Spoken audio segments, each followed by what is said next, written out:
ma malaynaysaa in gobolka aynu joogno ay ku aasan yihiin weliba tirada ugu badan culummadii Soomaaliyeed ee asalka u ahayd fidinta diinta Islaamka ma isleedahay in raadkoodii iyo weliba abuurkoodii jiil diimeed maanta lagu xasuusto weliba lagu xuso sanad walba ma qiyaasi kartaa saameynta uu dhaxalkoodii ku yeeshay ummadda Soomaaliyeed ma ahan in hal iyo labo iyo in la mid ah lagu soo koobi karo xuskooda waxaanse ku dadaalayaa in aan wax uun dhagihiina aan soo gaadhsiiyo daawadayaal caawa iyo sidoo kale dib u milicsiga waayihii nololeed waxbarashada kaalintii fidinta diinta Islaamka waxaan ka warramaynaa al-Sheikh Yuusuf Sheikh Ibraahim Fiqi Xasan Fiqi Maxamuud Fiqi Maxamed oo loo yaqaan Sheikh Yuusuf Direed Allaha u raxmadee Sheikh Xuseen Maxamed Ciise oo loo yaqaano Sheikh Xuseen Cadaawe mid ka mid ah culimada caasimadda Galmudug ee Dhuusamareeb waa macallin mudaris laga qaato aqoonta diinta Islaamka isaga oo waqtigiisii ugu badnaa geliyay soo saarista bulsho ku hubaysan faham iyo sidoo kale xog ogaalnimo diimeed waxa uu inooga warrami doonaa qayb ka mid ah taariikh nololeedkii sheekha بسم الله الرحمن الرحيم الحمد لله رب العالمين وبه نستعين على أمور الدنيا والدين وصلى الله وسلم على سيد الأولين والآخرين وإمام المتقين وقائد الغر المحجلين إلى جنات النعيم وعلى آله وصحبه ومن دعا بدعوته وعمل بسنته إلى يوم الدين وبعد إخوة الكرام إن شاء الله تعالى إلهي سبحانه وتعالى أيام هذا اسكاله سوق كان قوبتان إن شاء الله تعالى هدي إلى يرهدو waxaan gudagalaynaa waraysi ku saabsan taariikh nololeedkii sheekheennii callaamka faqiih ahaa sheekhana sheekh yuusuf bin sheekh ibraahim bin faqi xasan insha allahu tacaala wixii ilaahay naga waafajiyo ayaan insha allahu tacaala ka sheegaynaa ayadoo weliba aana ahli u ahayn taariikhdaas sheekha dad badan iga aqoon badan oo waqtigiisii qayb ka mid ah ama qaybta u badanba la soo qaatay ay joogaan waddanka ay nool yihiin maadaama wariye yaxye farxaan uga codsaday in muxuu ahaa waraysi yar oo ku saabsan sheekha taariikhdiisii inaan siiyo insha allahu tacaala wixii ilaahay iga waafajiyo unbaan sheekha ka sheegaya haddii ilaah yidhaahdo waxyaabo badan oo sheekha taariikhdiisii ku saabsan xilligii u dhashay qaabkii iyo xilligii waqtigii u barbaaray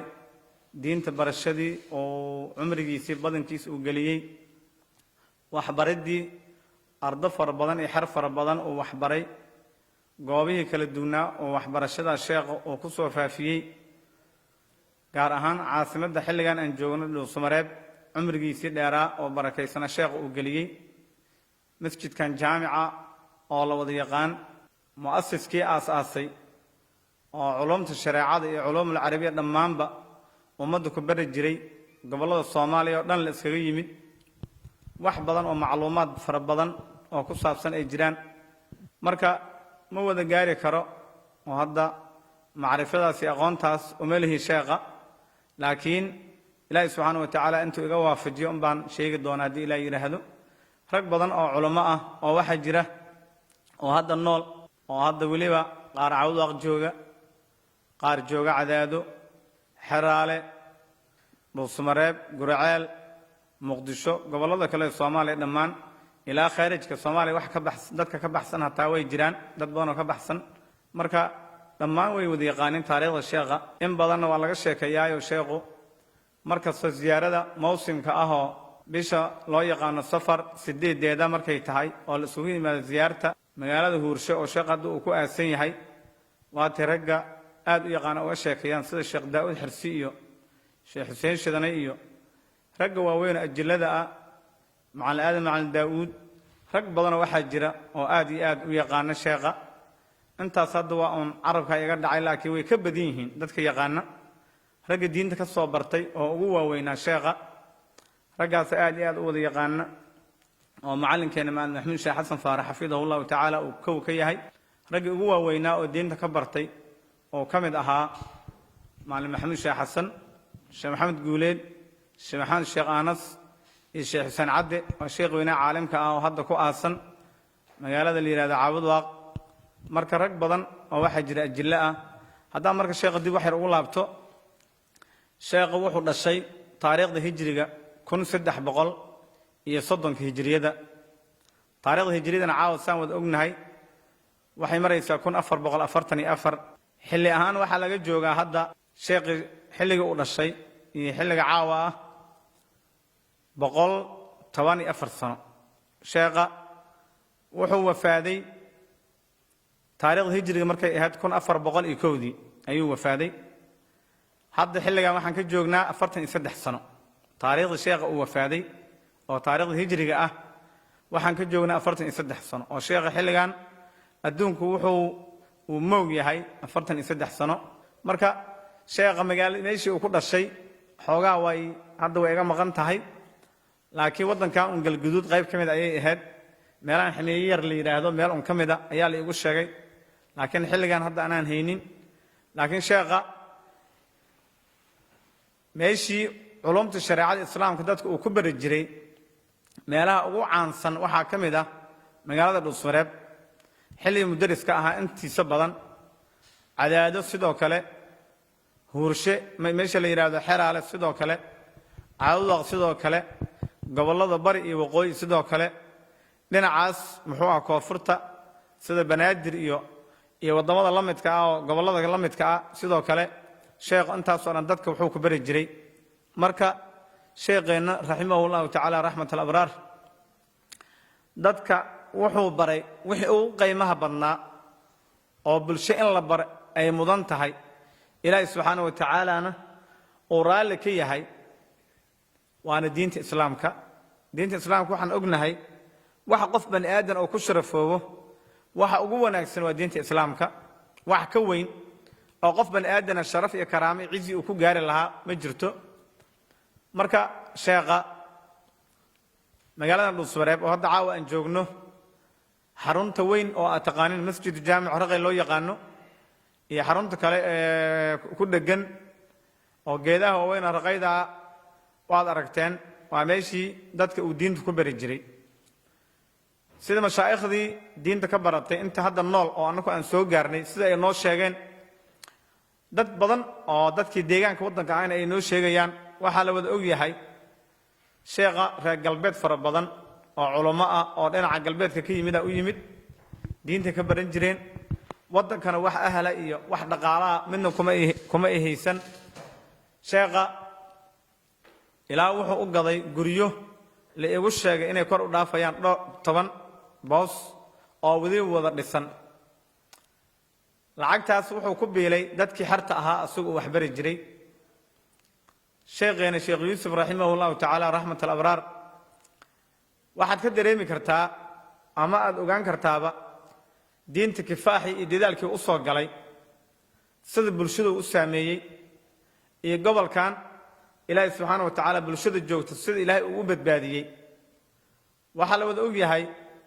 gobolladan dhexe dadka mudarrisiinta ka ah oo dadka diinta bara qof kasta oo mudarrisa ama waacida ama khadiiba ama ummadda wacyigeliya ducaada ka mid ah dhammaan sheekha ayay muxuu ahaa biduuni waasida ama biwaasidatin ay wax uga qaateen. dad sheekha si toos wax uga qaatay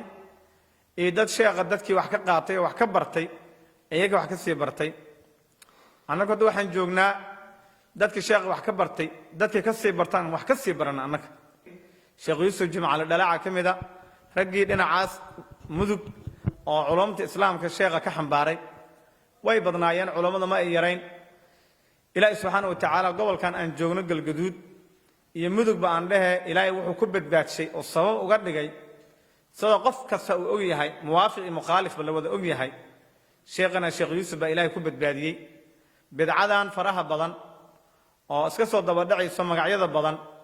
haddii sheekh culumta dadka u baray iyo ka digitaankii bidcadaas faraha badan uu ka digi jiray haddaysan jiri lahayn oo dadku ayagoon waxba aqoon dadkan bidcada ay u imaan lahaayeen waa la hubaa dadka inay xiriirsan lahaayeen. laakiin ilaahay baa ku badbaashay subxaanahu wa ta'ala sheekheena sheekh yuusuf raximahullahu ta'ala rahmatul abraar dad fara badan ayuu muxuu ahaa diinta islaamka baray. waxaan ka mid a معلم محمد الشيخ حسن فارح حفظه الله تعالى. شيخنا الشيخ محمد قولت كارشة waxaa kaloo ka mid ah sheekhana sheekh maxamed sheekh anas gurceel ayuu culumta islaamka dadka ka bari jiray dad fara badan ayuu soo saarayoo dadka culumta ka bartay waxaa ka mid ahaa sheekh maxamed jaamac yare sheekhulbeledka gurceel sheekh cabdikariim maxamed barraa ka mid a sheekh maxamed saciid uyaasa ka mid a rag fara badan ayuu soo saaray sheekhana sheekh maxamed sheekh anas wuxuuna ka mid ahaa xertii sheekh yuusuf sidoo kale waxaa ka mid ahaa sheekh xuseen cadde oo hadda cawda ku aasan sheekh callaam ahoo faqiih oo muxadis ayuu ahaa waxaa kaloo ka mid ahaa sheekhana sheekh cali xadiis sheekh la dhihi jiray oo reer galbeed ahaa sayid cali sheekh la yidhaaho weyn ayaa ka mid a sheekh weyn oo waliyullahi almukaram sheekha weyn oo cajiibka ahoo sheekh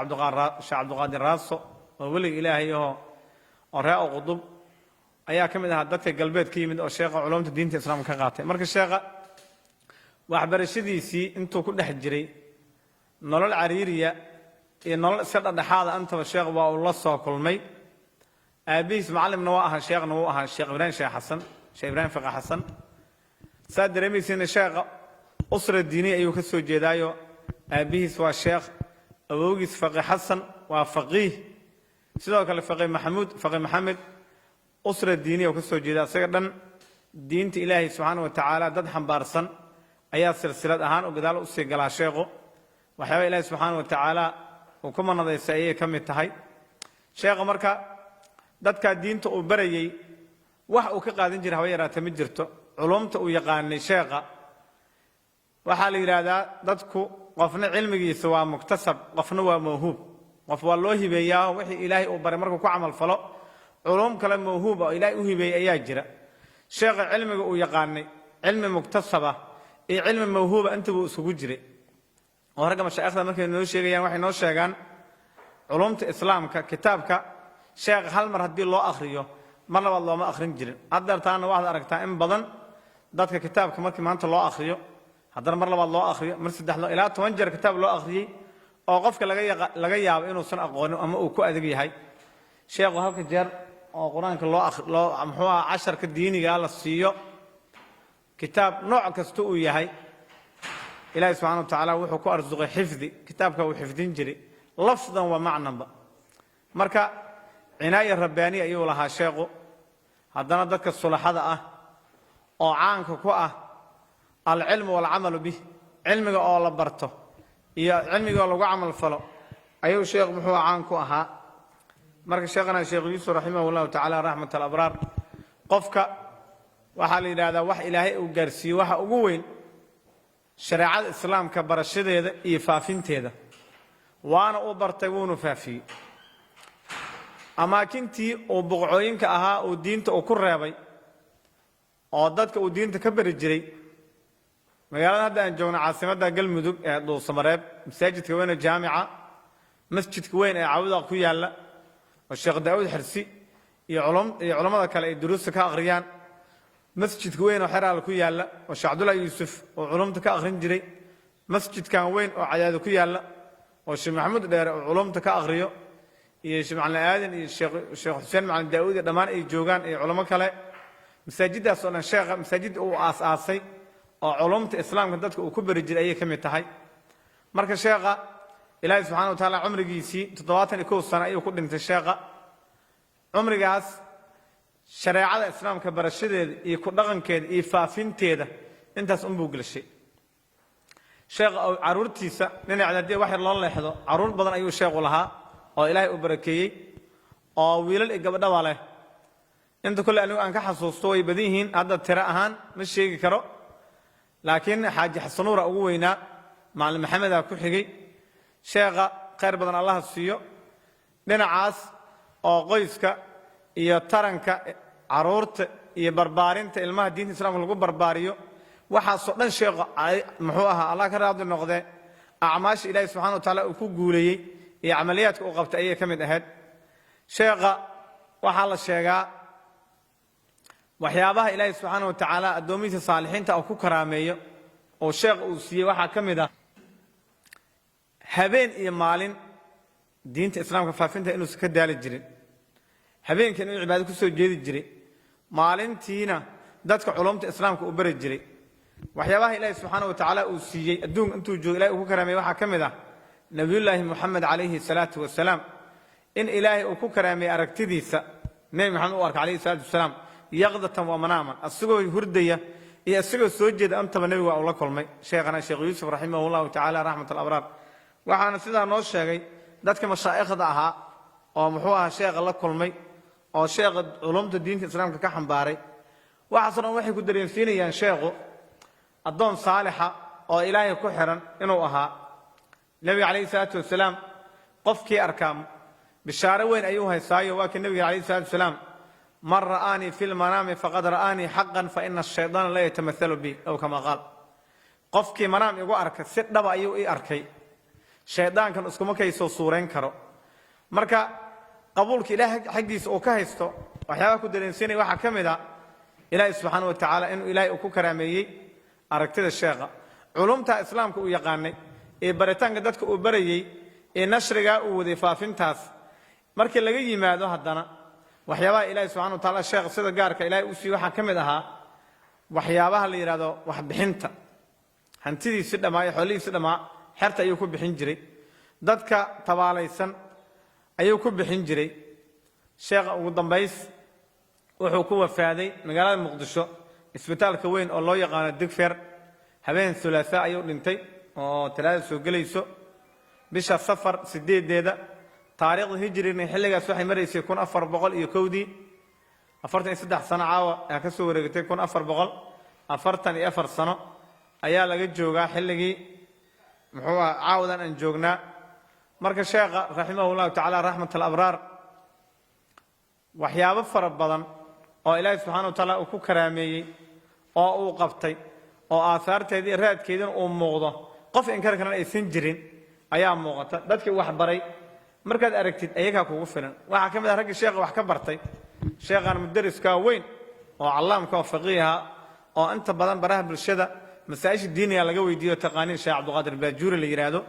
raggii wuxuu ka mid ahaa sheekh yuusuf raximahullahu tacaala raxmat alabraar culumta islaamka ka xambaaro ka qaatay marka sheekhana sheekh yuusuf raximahullahu tacaala raxmat alabraar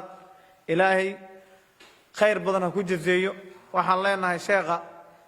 wanaaggii uu diinta islaamka iyo kifaaxii uu soo qabtay ilaahay abaalmarin weyn ha ka gaarsiiyo ummaddii uu diinta barayna